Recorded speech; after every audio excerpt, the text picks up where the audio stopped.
Hey, this is Heather from the Renaissance English History Podcast, and this is your Tutor Minute for June the 5th. Today is the anniversary of the death of Orlando Gibbons, a famous composer of madrigals in 1625. One of the most versatile English composers of his time, Gibbons wrote a large number of keyboard works, around 30 fantasias for viols and a number of madrigals, the best known being The Silver Swan, and many popular anthems, all to English texts. In the 20th century, Gibbons's work found a renewed interest thanks to the championing of it by Glenn Gould. He was the famous pianist. Gould wrote of Gibbons's hymns and anthems, quote, "Ever since my teenage years, this music has moved me more deeply than any other sound experience I can think of." In one interview, Gould compared Gibbons to Beethoven and Webern. He said, "Despite the requisite quota of scales and shakes in such half-hearted virtuoso vehicles as the Salisbury Galliard, one is never quite able to counter the impression of music of supreme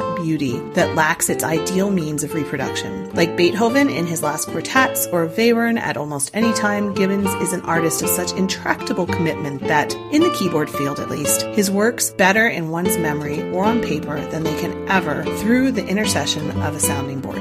Gibbons' death on the 5th of June, 1625, is regularly marked in King's College Chapel, Cambridge, by the singing of his music at evensong.